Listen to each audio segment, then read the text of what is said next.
We're joined now by Craig Aaron, the co-CEO of Free Press and Free Press Action, two media reform organizations not to be confused with Barry Weiss's The Free Press, which is now owned by Paramount. Craig's most recent article is headlined, "Stop the Merger Madness." Free Press has also just published a new report headlined "Chokehold: Donald Trump's War on Free Speech and the Need for Systemic Resistance." Craig Aaron, welcome back to Democracy Now! If you can respond to all that has happened in just a matter of days, there was enormous criticism of Netflix bid. And now, of course, you have this hostile bid by none other than President Trump's son-in-law. Can you talk about all of this? Absolutely. Good to be with you, Amy and Juan. This is really a damned if you do, damned if you don't situation where we have these giant companies trying to take control of even more of what we watch, see, hear, and read every day. So Netflix, of course, if they could get this deal done, would dominate online streaming. Paramount itself has a huge streaming business and, of course, is a major movie studio. So this is another situation where we're talking about giant companies merging, spending billions and billions of dollars, all the lawyers and bankers getting rich. But you don't have to look very far in the past to understand that media consolidation after media consolidation deal are disastrous for the workers in these industries. They're disastrous for the audience who see prices go up and choices go down. And pretty much every time they're disastrous for the businesses as well. This is the third giant merger in recent time just to involve Warner Brothers. We'll go back to AOL Time Warner. We've had AT&T and Time Warner. All of these deals collapsing, falling apart, costing thousands and thousands of jobs. Warner Brothers Discovery itself the product of failed mergers. And now we're being told we need more concentration, more consolidation, and we have to be asking ourselves, who does this serve? It seems to serve these executives. Maybe it serves Donald Trump. He seems very interested in competition for his favor, not very interested in actual competition when it comes to media, when it comes to entertainment. And Craig, you mentioned Trump, the spectacle of the president saying he will be involved in the decision on this merger, one way or the other. Forget about the fact that his son-in-law is a participant, obviously, in one of the bids. How frequently have presidents in the past directly involved themselves in these kinds of merger decisions where the FCC is involved?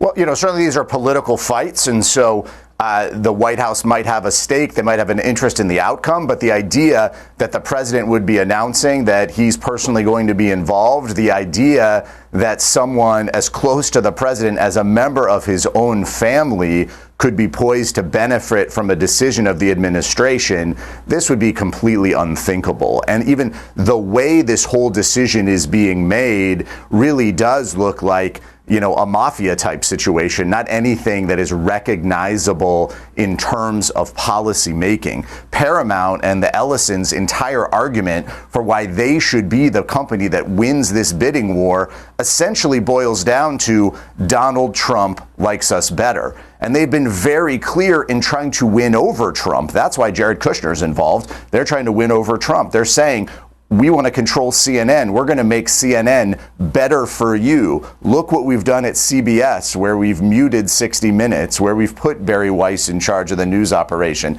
This is their entire package and selling point to the administration, is that if they go with Paramount Skydance, then that's going to be good for Trump, because these media executives understand, unfortunately, that's how you get things done in the Trump era, is you appeal to the ego of Trump, you flatter Trump, and you try to line Trump's pockets or the pockets of those closest to him. That's how business gets done in the Trump era. And what are the next steps here? What agencies do have to have oversight? And you mentioned Paramount, but isn't the head, the chief legal officer of Paramount, wasn't he the head of antitrust division of the Justice Department during Trump's first term? That's right, Juan. The revolving door is spinning. So Makan Rahim, who was the top antitrust enforcer under the first Trump administration. Now, of course, he's Paramount's top lawyer trying to work the system to get approval for their hostile takeover if it's announced. So there are a lot of things that are going to happen in the weeks ahead. I would remind folks that every time a merger is announced, all the companies involved want to treat it like it's a done deal, like it's about to be finished. That is not the case. That's just PR and spin. We're looking at least a year of evaluating this deal, and that's not even including the fact that there are multiple suitors here trying to appeal to the Warner Brothers board and now directly to their shareholders in a hostile takeover. But whatever deal Warner Brothers pursues, probably by the end of this month, by December 22nd, that would have to go before the Justice Department. That is going to be, I believe, who will review this deal at the federal level. Of course, the Justice Department is also not what it used to be even when Del Rahim was there. You know, it has become a direct arm of the Trump administration pursuing the Trump administration's political goals.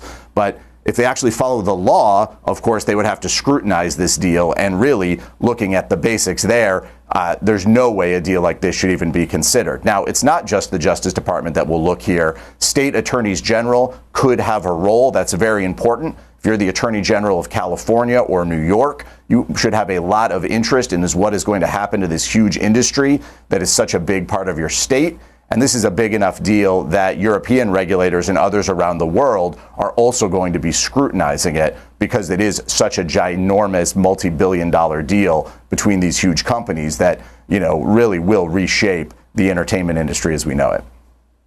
And I wanted to ask you about another merger under consideration, this one by the FCC. That's of Nexstar, the country's largest owner of TV stations with a competitor, Tegna.